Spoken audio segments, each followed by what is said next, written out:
கருத்து கணிப்பினுடைய முடிவுகள் வந்து உங்களுக்கு எப்படி எப்படி இருக்குங்க சார்? ஒரு இயக்கம் தமிழக வெற்றி கழகத்தை பொறுத்தவரையும் தியாகத்தால் உருவாக்கப்பட்டிருக்கிற இயக்கம், மனிதநேயத்தோடு நீங்கிற இயக்கம், தொலைநோக்கு சிந்தனையோடு மக்களுக்கு பணியாற்றக்கூடிய மனிதநேயமிக்க தலைவர் தமிழக வெற்றி கழகத்தின் தலைவர், நாளை தமிழகத்தை ஆளப்போகிற தலைவர், நாளை சரித்திரம் சொல்லி காரணம் இந்த 2026 தேர்தல் வெற்றி என்பது சரித்திரத்தில் இடம்பெறக்கூடிய ஒரு வரலாறாக அது அமையும். இந்தியாவை வியக்கும் தமிழக மக்கள் அனைவரும் மகிழ்ச்சியோடு வாழுகிற காலமாக அது அமையும். அதற்காகத்தான் மனிதநேயத்தோடு இந்த இயக்கத்தை உருவாக்கி இருக்கிறார்கள். அது மட்டுமல்ல, ஒரு தியாகத்தோடு இந்த இயக்கத்தை வழிநடத்தி செல்கிறார்கள். பல்வேறு சோதனைகளை கடந்து சாதனை படைப்பதற்காக இரவுகள் பாராமல் எத்தனை எதிர்ப்புகளை தாண்டி தமிழக வெற்றி கழகத்துறை தலைவர் வீடு போட்டுக் கொண்டிருக்கிறார். காலம் 4ஆம் தேதி பதில் சொல்லும். சரித்திர வரலாற்றில் இந்தியாவிலே முதலிடத்தை பெறக்கூடிய ஒரே தலைவராக தமிழக வெற்றி கழகத்துறை தலைவர் தளபதி அவர்கள் விளங்குவார்கள். தேர்தலுக்கு பிந்தைய கணக்கு விளங்குவார்கள். சர்வத்தையும் கற்றுக்கொள்ள வேண்டும். ஆனால் கர்வத்தை, சுயநலத்தை கற்றுக்கொள்ளுங்க.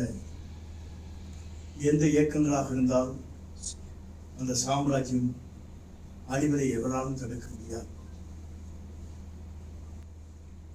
தேர்தலுக்கு பிந்தைய கருத்து கணிப்பு நடத்திய ஒரு 8 நிறுவனங்கள்ல 6 நிறுவனங்கள் வந்து திமுக தான் ஆட்சி அமைக்கும்னு போட்டிருக்காங்க. ஒரே ஒரு நிறுவனம் தான் தாவேக வந்து ஆட்சி அமைக்கும்னு போட்டிருக்காங்க. 2 நிறுவனம் வந்து அதிமுகவை குறிப்பிட்டிருக்காங்க. இந்த கருத்து கணிப்புகள் நீங்களே எப்படி பார்த்துக்கிறீங்க?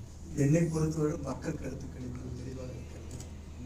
உங்கள் வீட்டிலே உங்களுக்கு ஏற்காமே விசில் போட்டு தெரியும். நீங்கள் எங்கே போட்ட என்பது உங்களுக்குத்தான் தெரியும். உங்கள் இல்லத்தில் இருக்கிற குழந்தைகளில் இருந்து முதல் வாக்கு அளிக்கின்ற அத்தனை பேரும் புதிய மாற்றத்தை, எதிர்கால தமிழகத்தை ஆளுவதற்கு ஒரு சிறந்த தலைவர் நமக்கு கிடைத்திருக்கிறார் என்ற எண்ணங்கள் மக்களுக்கு இருக்கிறது. அது 4ஆம் தேதி என்று பிரதிபலிக்கும். இந்தியாவின் சரித்திர வரலாற்றில் வெற்றி என்ற இலக்கை அவர் ஈட்டி பிடிப்பார். திரு நயினார் நாகேந்திரன் அவர்கள் வந்து தாவேக ஒரு தொகுதியில் கூட வெற்றி பெறாது அப்படின்னு சொல்லி ஒரு கருத்து சொல்லியிருக்காருங்க சார். நயினார் நாகேந்திரனை பொறுத்தவரையும் இதுதான் இருந்தவருக்கு இதற்கு பிறகு கட்சி பதவி இருக்குமா இருக்காது என்பதை நேரடி சொல்லுவார். திரு இளையராஜா வந்து நேற்று ஒரு சமூக வலைத்தளங்களில் வந்து விஜய் அவர்கள் நடித்த ஒரு படத்தினுடைய பாடல்களை வந்து போட்டிருக்காரு. அதில் வந்து சின்ன தம்பி உன்னை நம்பி இந்த நாடு காத்திருக்கு அப்படின்னு சொல்லிட்டு ஒரு பதிவை வந்து அவர் போட்டிருக்காருங்க சார். எல்லோருமே மனம் திறந்து நம்முடைய தமிழக வெற்றி கழகத்துறை தலைவர் தமிழகத்தை ஆள வேண்டும் என்ற நோக்கம்தான் இந்த இசை கற்று வெளியிடப்பட்டிருக்கிறது. அது மக்களுடைய பிரதிபலிப்பு. அவர் மட்டுமல்ல, தமிழக வெற்றி கழகத்தினுடைய அமைச்சர்கள் பட்டியல் ஒன்று வெளியிட்டிருக்காங்க சார். அது யாருங்க சார் வெளியிட்டுறது? அது வந்து அன்ஆபீஸ்ல இருக்குன்னு கேட்கணும். இல்ல உங்களுக்கு பொதுப்பணித்துறை அமைச்சர் அந்த மாதிரி பதில் சொல்லியா சுயநலத்தை கொண்ட எந்த இயக்கமானாலும் சாம்ராஜ்யம்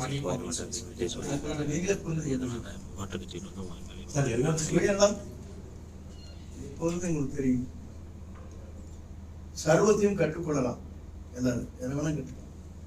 ஆனா கர்வத்தை கற்றுக்கொள்ளக்கூடாது என்றுதான் தத்துவம். சுயநலமும் கர்வம் இருக்கின்ற இடம் அந்த சாம்ராஜ்யம் அழியும். அதை யாராலும் தடுக்க இயலாம். தாவேக சார்பில் வெற்றி பெற்ற அனைத்து எம்எல்ஏக்களும் அன்னைக்கே வந்து பனையூர் வரணும்னு சொல்லி திரு விஜய் அவர்கள் வந்து ஒரு அறிக்கை வெளியிட்டிருக்காருங்க சார். இது எல்லா கட்சியும் செய்யறது, வேற எந்த கட்சிக்கு அனைத்து பேருக்கும் நடக்கக்கூடிய நாட்டில் விசாரணை அது தெரியாது. அந்த மாதிரி போயிடக்கூடாது. அந்த மாதிரி போயிருக்காருங்க. எங்களிடம் திருப்பவர் தெளிவாக இருக்கிறார். தெளிவாக மட்டுமல்ல, அவருக்காக உயிரை தியாகம் செய்வதற்கு தயாராக இருக்கிறார். இது உலக வரலாற்றில் முன்னாள் இந்த 2 தலைவருக்கு பிறகு கிடைத்தான் காரணம்.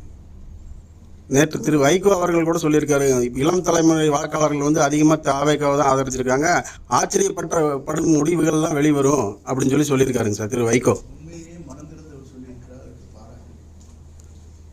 ஒருவேளை பெரும்பான்மை கிடைக்காத பட்சத்தில் அதிமுக கூட்டணிக்கு வாய்ப்பு இருக்கா? பெரும்பான்மை இன்னைக்கு 180 200 சீட்டுகள் நாங்கள் வெற்றிருப்போம். அதுதான் இந்த தமிழ்நாட்டுடைய இலக்காக இருக்கிறது, மக்களுடைய மனதில் இருக்கிறது. நேற்றையும் கூட நான் ஒரு மாலுக்கு சென்றேன். ஒரு 100கணக்கான பேர் வரவேற்று பேசினார்கள். விமானத்தில் இவர்கள் போலும் ஒரு 10-15 பேர் படம் எடுத்தார்கள் வந்து பேசியிருக்கிறார்கள். இதெல்லாம் வியக்கத்தக்க ஒன்று. இதுவரை நான் காணாத ஒரு காட்சியை கண்டேன். நன்றி.